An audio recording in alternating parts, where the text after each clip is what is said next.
The grand chamber of the Galactic Council had never been this silent, not when entire empires had fallen, not even when the void plague wiped out 3 star systems. Yet now, every voice, every whisper, stopped. In the center of the room, the human delegation stood.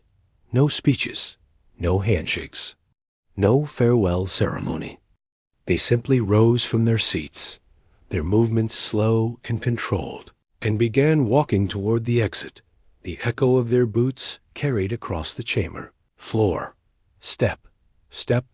The alien ambassadors exchanged confused glances. Humans never. Left without saying something, without at least throwing one last sharp comment into the air. But this was different. Ambassador Valex of the Trend Dominion leaned toward his neighbor and whispered, "What are they doing? This is not protocol." His neighbor, a scaled diplomat from the Karen Alliance, kept his eyes fixed on the humans. "I've heard of this before," he murmured. "It's called the Silent Protocol." A chill ran through Valex's spine. The Silent Protocol was just a rumor, an old human tradition whispered about in military archives. Supposedly, when humans walked away without a word, it meant something irreversible had been set in motion.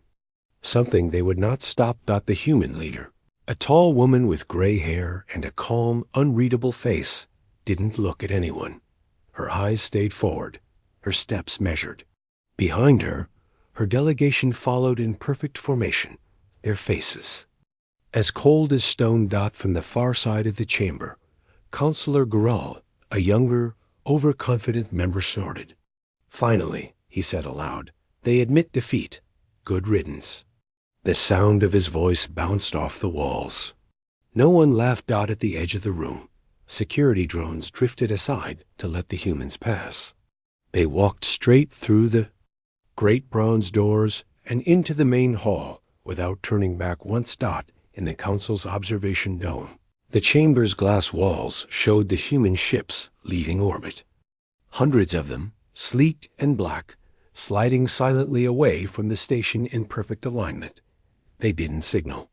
They didn't broadcast coordinates. They didn't even say goodbye. The High Chancellor, seated in the central throne-like chair, frowned deeply. "This is not right," she said under her breath. One of her advisors stepped closer. "Shall we send a probe after them?" The Chancellor didn't answer. She kept watching the ships fade into the starfield. Hours later, the council floor had mostly emptied. Only the Chancellor and a few senior members remained, discussing the next steps. That's when a voice from the far end of the chamber called out, "Chancellor, you should see this." It was an aide standing beside the central table where the humans had sat. In the middle of the polished surface was a small object. It hadn't been there before. The device was no larger than a human palm, made of smooth black metal. At its center was a single round button, glowing faintly red. No markings, no wires, no ports. Just the button. The Chancellor approached slowly. "Where did this come from?" The aide swallowed nervously. "It wasn't detected by the scanners when they arrived, but the moment they left," he looked down at the glowing object. "It was just here." The senior council members crowded around. "It could be a gift," suggested one. "Or a bomb," said another. "No," whispered Counselor Velex, his scales shifting in unease. "It's worse." The Chancellor's eyes narrowed. "Explain." Velex hesitated. "In our archives, there is mention of a human failsafe, a test. They leave behind an object. If you press it, they return." The Chancellor frowned. "Return? Why would that be a threat?" Valex's voice dropped. "Because they don't return to talk." A decision was made quickly. The device was placed in a secure vault deep beneath the council station, shielded by energy barriers, guarded by drones, and monitored at all times. Still, the button glowed. Red, steady, waiting. That night, a lone figure walked the empty halls of the vault. The air was cold, the hum of energy fields vibrating through the walls. A guard on duty leaned against the console, half-dash asleep. The figure stopped before the containment field, staring at the device inside. It looked so simple. Just a little button. The stories couldn't be real. Humans didn't hide secret weapons in toys. Right? The figure's hand twitched. The glow seemed to pulse in time with his heartbeat. Closer. One fingertip hovered just above the smooth red surface. Somewhere, far beyond the Council's star charts, a silent human fleet slept in the void. Their hulls were black as the abyss, their engines cold, their AI commanders dormant. And deep in the heart of that dark armada, a single light began to blink. The debate over the button. The council chamber was tense the next morning. No ceremonial greetings, no polite exchanges. Only the heavy presence of fear in the air. The small black device sat in the middle of the table, still glowing with its faint red light. Chancellor Marin entered, her robe trailing behind her, and stopped in front of it. Reports? She demanded. A security officer stepped forward. We scanned it with every tool we have. No radiation, no energy emissions except for the glow itself. We can't open it, we can't take it apart, and we can't even scratch the surface. Councillor Gorel, the same one who had mocked the humans yesterday, scoffed. Then it's just a bluff, a toy to scare us. Ambassador Valix hissed quietly. You don't understand humans. They don't bluff with things like this. The Chancellor fixed her gaze on him. You spoke yesterday about a rumor. The silent protocol. Valix nodded slowly, his scaled fingers tightening on the edge of the table. In old war records, there is mention of humans leaving behind an object of return. No one alive has ever seen one. But the stories say that pressing the button summons them, and not for peace talks.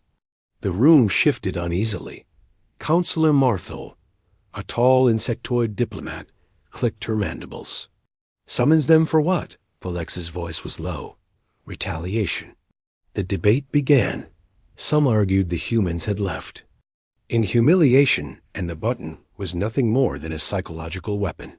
They're gone, Gorel said with a smirk. We control the major trade routes now. If they wanted war, they would have stayed. Others were not convinced. Admiral Kairos, the Council's military commander, leaned forward. You didn't see their faces when they walked out. I did. They weren't beaten. They were decided. Decided on what? The Chancellor asked. Kairos hesitated. On something we won't like.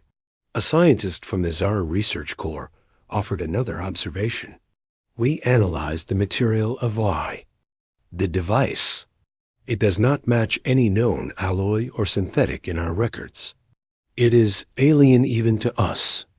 The most likely source is human nanoforge technology, but the signature doesn't match their current designs. So, older tech?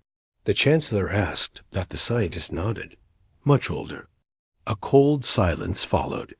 Everyone knew the humans had fought wars before the Council ever existed. Wars so devastating they erased entire star clusters.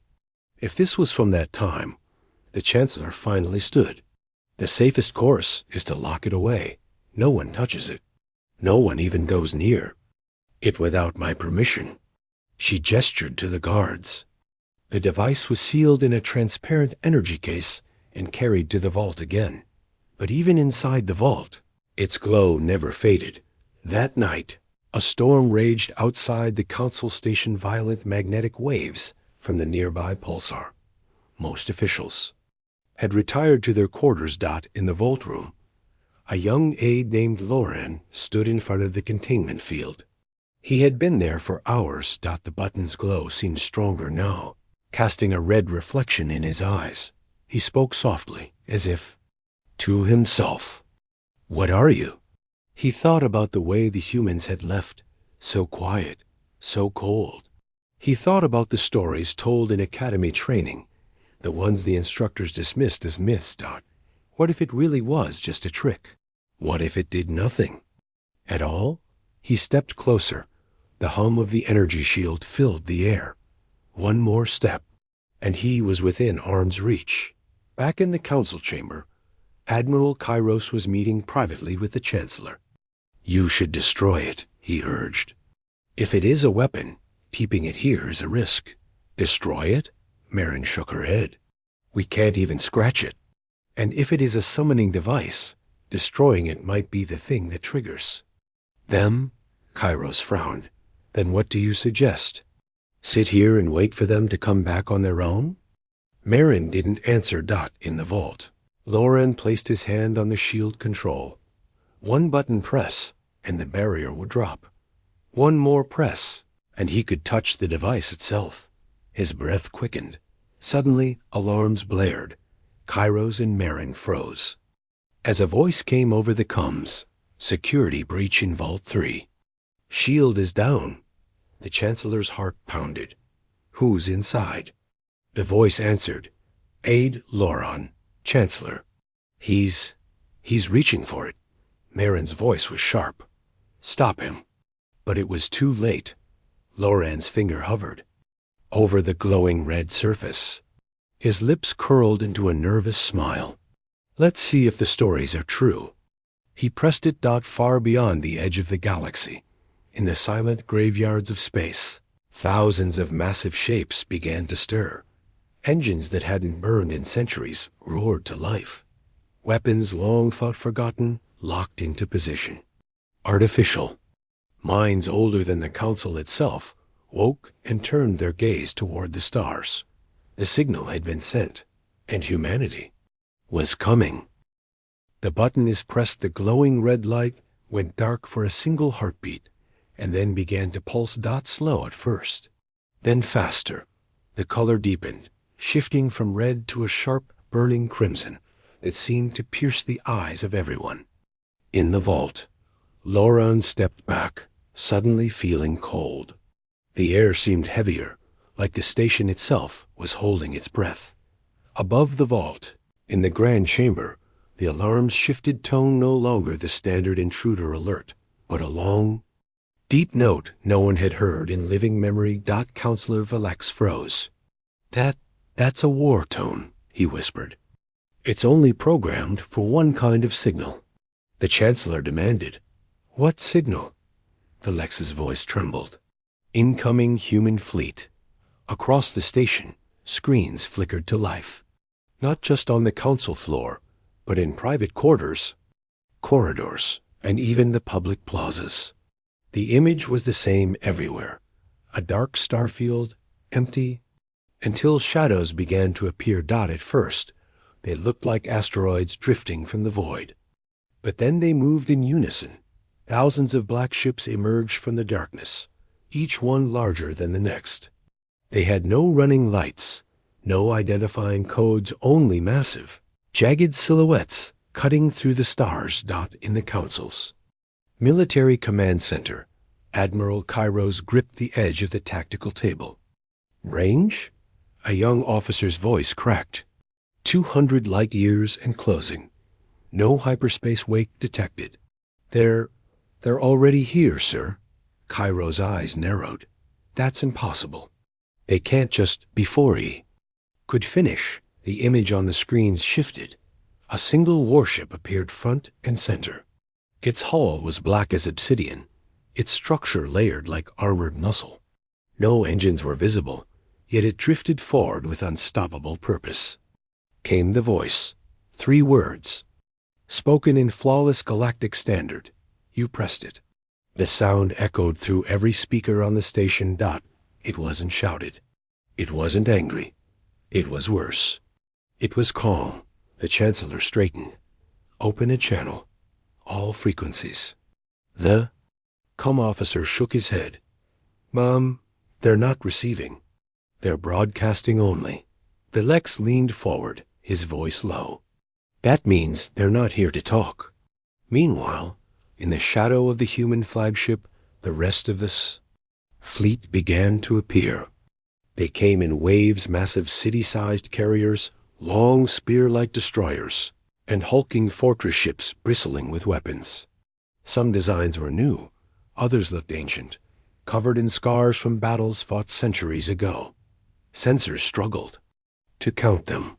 Estimates rose by the second.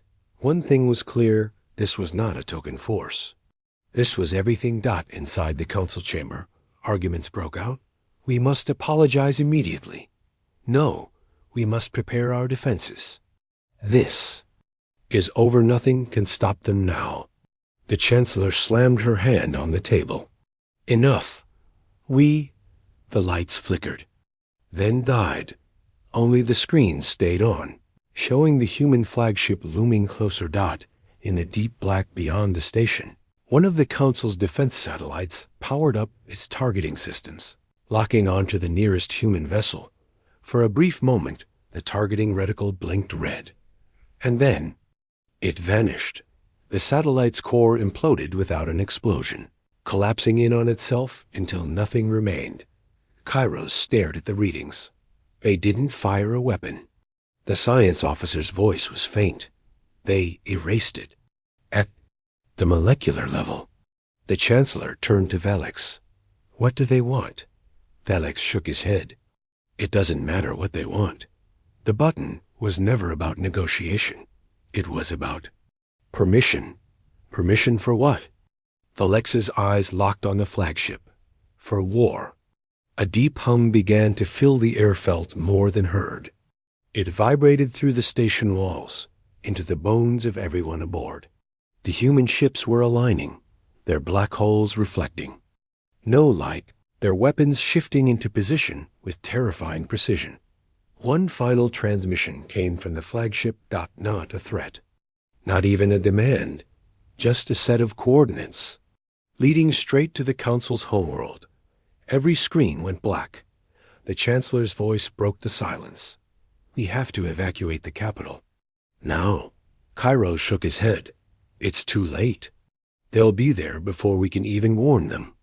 And somewhere, deep in the void, the human fleet accelerated, moving in a way no Council ship could match, as if the very laws of physics bent to let them pass. Far above the station, Laurent sat in a holding cell. He stared at the floor, his mind numb. A guard approached, his face pale. Do you understand what you've done? Laurent's lips trembled. I just wanted to see what would happen. The guard didn't reply. He turned and walked away, leaving Laurent alone with the sound of distant alarms and the ghostly hum of something vast drawing closer. Return of the fleet. The human flagship cut through the void like a black blade. Behind it, the rest of the fleet emerged in full view. The Council had underestimated the reports. It wasn't hundreds of ships. It was thousands. They came in perfect formation, silent as death, their hulls glinting faintly under distant starlight. Many bore strange markings, emblems from human wars so ancient that most of the galaxy had forgotten them. And yet, these ships were no relics. They were alive. In the Council's command center, Admiral Kairos watched the incoming data streams.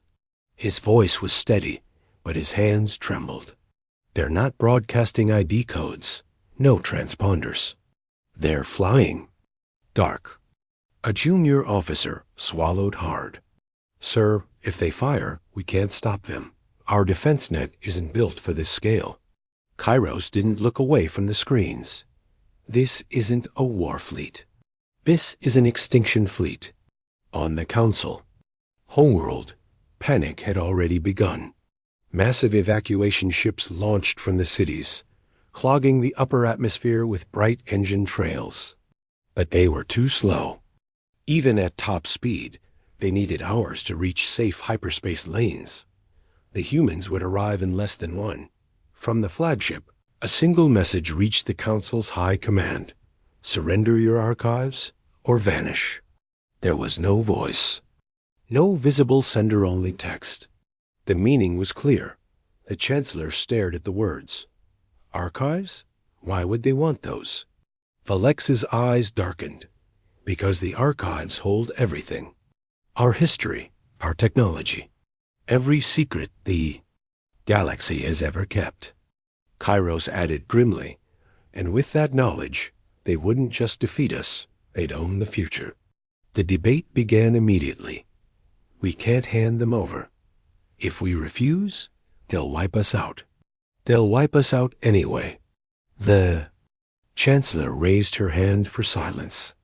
We have no proof they'll even accept our surrender. This could be nothing more than a formality before they strike. Suddenly, the chamber lights dimmed. A holographic projection filled the air, an image of the human fleet in orbit above some distant world. Except this world wasn't distant. It was the Council's agricultural moon, Karvesh, the projection. Zoomed in, Karvesh's surface was intact. Its cities were untouched, but its people, millions of them, were gone. No signs of struggle, no destruction, just empty streets. Where are they? A counselor whispered. Kyros answered without looking away. Gone, all of them, without a shot fired. In the council archives, the historians scrambled through old files, desperate to understand.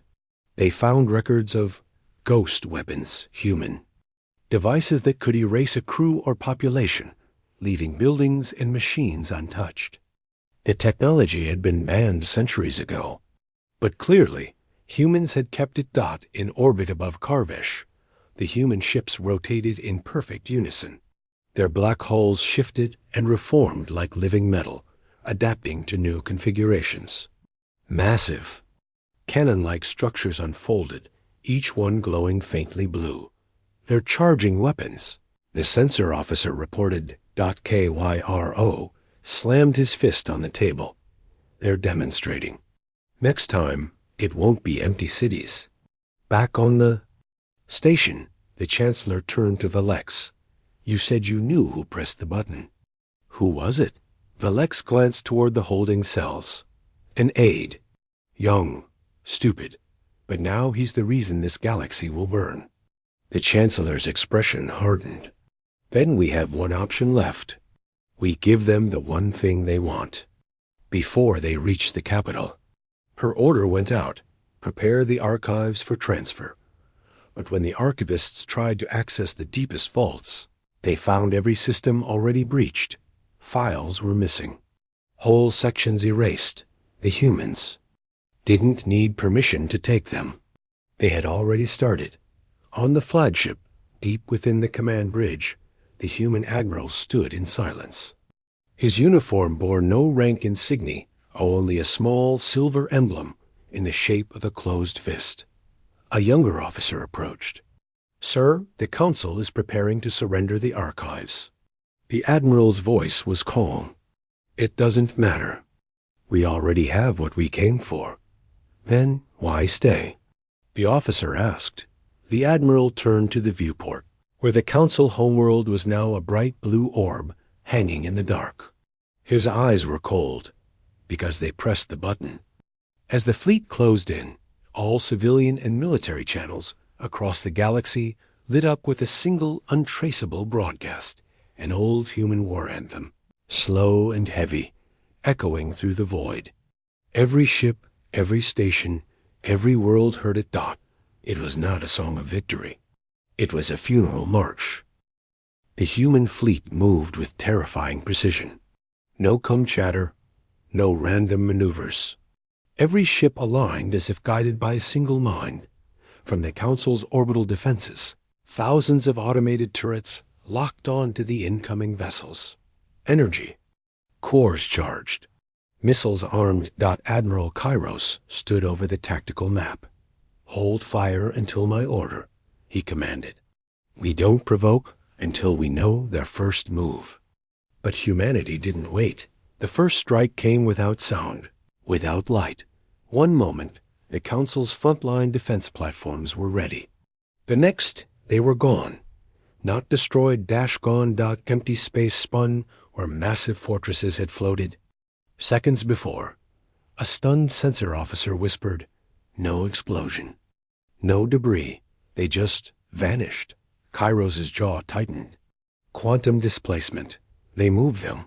Somewhere. Somewhere? The Chancellor demanded overcomes. Kairos' voice was grim. If we're lucky, into deep space. If we're not into a star. The humans advanced another kilometer. Their ships didn't swerve, didn't slow, didn't even appear to notice the weapons still aimed at them. Then, in a single coordinated action, they fired. The Council's military command watched in horror as beams of pure gravitational force lanced out from the human fleet. They didn't tear through ships, they crushed them. Cruisers imploded like tin cans. Smaller corvettes were pressed flat in an instant, their hulls folding in on themselves before drifting apart as twisted wreckage. No energy shield stopped it. No armor resisted it. Kairos barked orders. Scatter formation. Scatter. The command came too late. A third of the Council's defense fleet was gone in under 30 seconds. The survivors broke formation, fleeing toward the far side of the planet, but the humans didn't give chase. They weren't here for sport. They were here for a message. Then, something unexpected happened. From the human flagship, a new transmission arrived, not to the Chancellor, not to the Council command, but directly to every civilian unit on the planet. That it was a video feed at an empty Council chamber. The black device, the button sitting in the center. The voice that followed was calm, steady, and terrifyingly certain. You pressed it. You invited us. And now we will decide what remains. The effect on the population was instant. Panic. Riots erupted across the cities. People abandoned homes, flooded spaceports, and overloaded evacuation shuttles. But the humans didn't fire on them. Not yet. Instead, their fleet spread out, encircling the planet in a slow, deliberate blockade. In the Council's emergency bunker, the Chancellor slammed her hands on the table. There, waiting. But for what? Valex answered without hesitation. For us to surrender. But not just the archives. Us. Kairos turned sharply. You mean the entire Council? Valex nodded. Every leader. Every person responsible for pressing the button or allowing it to be pressed. They will not settle for anything less.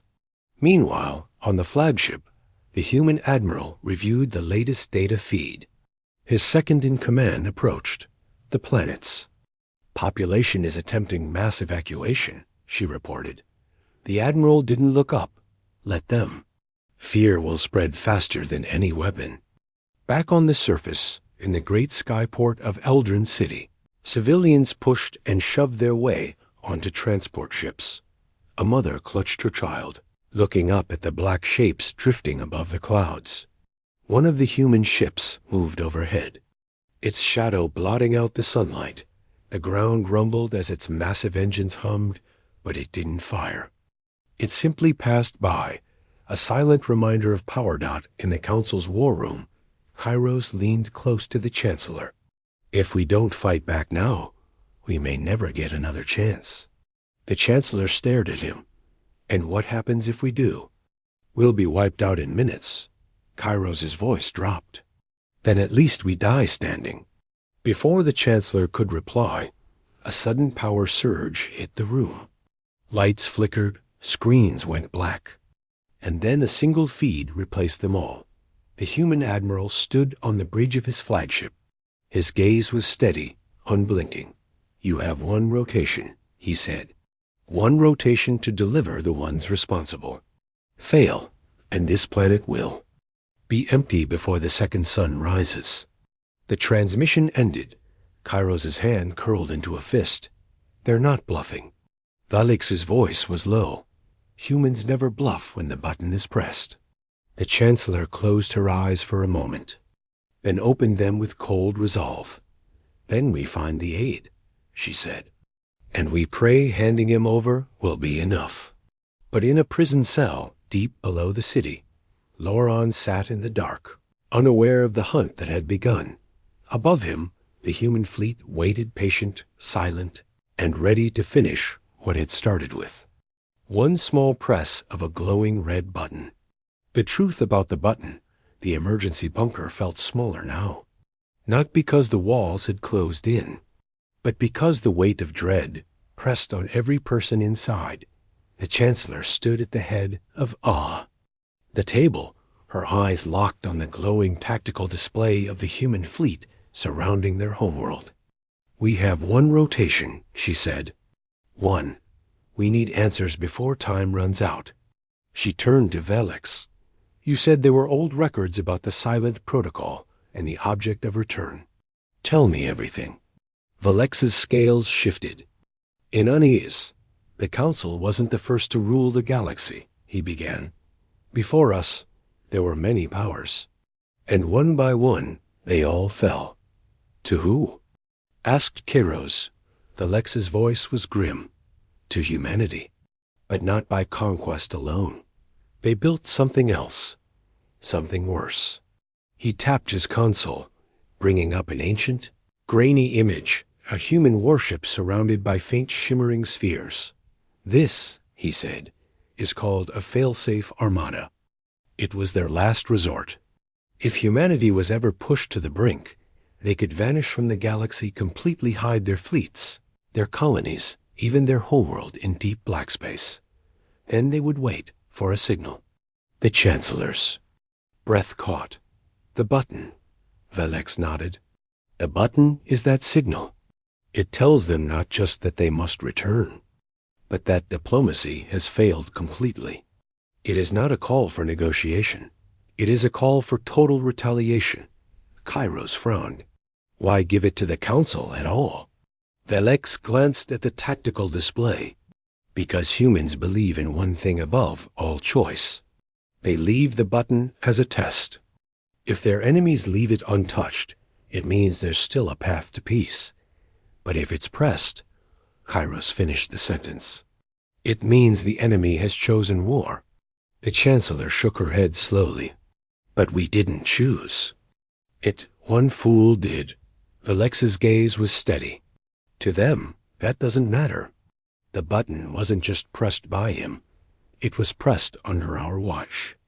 The moment it happened, humanity's mind was made up. Above the planet, the human fleet began to shift positions. Giant carrier ships moved to the outer ring, while enormous dreadnoughts slid forward. Their weapons glowing faint blue. Kairos watched the movement from the war room. "They're preparing for a ground strike. They mean to take the capital." In the Chancellor's mind, the calculations raced. They could hand over Loren, the aide. But what if that wasn't enough? What if the humans didn't stop there? She looked at Velix. "Do they always destroy everything?" Velix's eyes narrowed. "No, sometimes they take it. And when they take it, you never get it back." Hours later, the human flagship sent another transmission. This time, the image was not the Admiral. It was an older Mansguard with a voice like stone. "You have 30 standard minutes to decide. Bring the one who pressed it. Bring those who let him. And bring the archives. Do this, and perhaps you will see another sunrise." The feed ended without another word. In the holding cell, Loren sat against the wall, staring at the floor. When the guards arrived, he looked up. "You're here to let me out?" he asked. The head guard's face was hard. "Not exactly." As Loren was escorted through the corridors, he caught glimpses of the sky through high windows. Black shapes hung above the cloud, silent, unmoving, endless. "Are they really here for me?" he asked quietly. No one answered. In the bunker, Kairos leaned toward the Chancellor. "If we give him up, they might take him and leave." "Might," the Chancellor repeated. "And if they don't, then at least we bought time." The lift doors opened. Loren was brought into the room. He looked small under the harsh lights, his hands bound, his eyes darting between the powerful figures seated around the table. The Chancellor stepped forward. "Do you understand what you've done?" Loren's voice shook. "I just wanted to see. I thought maybe it wasn't real." Kairos slammed his fist on the table. You've doomed us all for curiosity? Tears welled in Loran's eyes. I didn't think they'd really come. Velix's voice was cold. Humans always come. Outside, the fleet began to hum again, that deep, bone-shaking vibration that could be felt across the entire planet. The council members exchanged grim looks. Time was running out. The Chancellor turned to Kairos. Prepare the transfer shuttle. We're going to meet them face to face. Kairos hesitated. That's a risk. She met his eyes. The risk is already here. This is our last move before the end. As the shuttle lifted from the surface, carrying the Chancellor, Kairos, Velix, Loran, and the sealed data cores of the archives, every screen in the city turned black. Then, one by one, they lit up with a single image. The human admiral waiting on the flagship, but his voice was calm, final. Welcome aboard. The galaxy changes today. The final silence, the council shuttle glided silently through the void, dwarfed by the black giants surrounding it. No escorts. No interference. Just the crushing awareness that thousands of human warships watched its every move. Inside, no one spoke. Loran sat at the far end, his hands bound, staring at the floor. The Chancellor sat upright, her face pale but steady. Kairos kept his eyes on the viewport, memorizing the layout of the human fleet, though he knew there would be no battle plan. To save them, Velix simply closed his eyes, whispering a prayer in his native tongue. The docking clamps of the human flagship locked onto the shuttle with a deep metallic thud. A moment later, the hatch opened. The council delegation stepped into a wide, dimly lit corridor. The walls were smooth black metal, lined with faint blue veins of light pulsing like a heartbeat. The air was cold, heavy, and still. At the far end, the human admiral stood waiting. He was tall, broad-shouldered, wearing a plain black uniform, with the silver emblem of a closed fist over his heart. His eyes were sharp, calm, and unblinking. You brought what I asked for? He said, his voice carrying easily down the hall. The Chancellor nodded once, the one who pressed it, and the archives. Two human soldiers, silent, armored in matte black, took Loran by the arms. He didn't resist, but his voice cracked. Please. I didn't know. The Admiral raised a hand, and Loran fell silent. They entered a vast chamber, its ceiling lost in shadow. In the center stood a circular platform. Holographic displays floated in the air, showing images of the Council homeworld, its cities, and every ship still in orbit. The Admiral approached the archives, sealed in their containment case. With a simple gesture, the case opened without a sound, and the data cores floated into the air. Tiny lights scanned their surfaces before they vanished, absorbed into the ship's systems.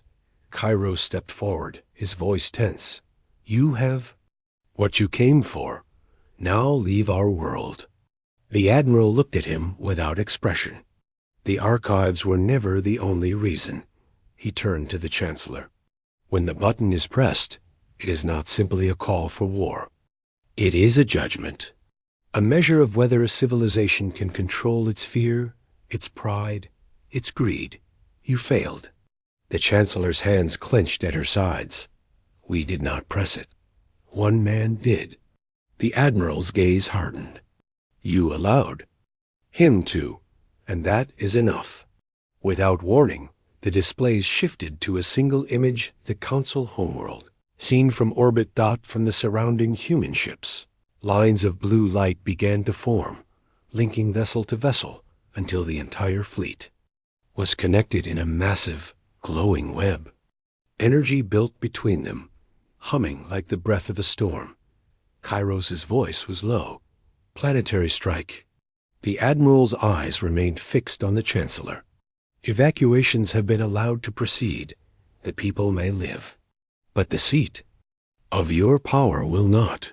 The Council delegation was escorted back to the shuttle. No one spoke during their return. Outside the viewport, the fleet remained motionless. until they cleared the flagship's shadow. Then it began. From above the planet, hundreds of beams of pure gravitational force lanced downward, not in explosions, but in silent precision. Cities folded in on themselves. Towers crumpled like paper. The council palace shattered into dust before the walls could even collapse. Within minutes, the entire capital was gone, erased, without fire, without rubble. Just an empty, flat scar on the surface where the heart of the government had been. When it was over, the beams faded. The fleet reformed into perfect lines. The human flagship transmitted a final message. To every surviving ship and settlement, we will watch. We will remember. Do not call us again.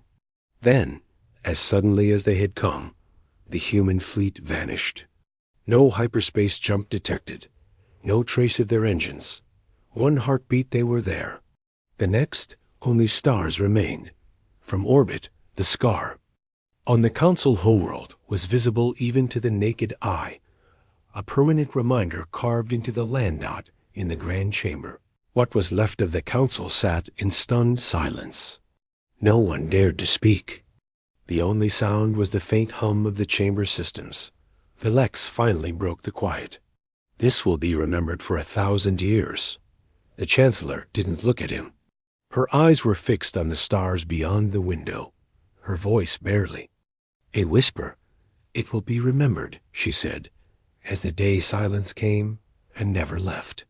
Far away, in the black between galaxies, the human fleet drifted once more into hiding. Their engines cold, their weapons at rest, waiting for the next signal. The button sat in a sealed chamber aboard the flagship, its glow gone. For now. End of story.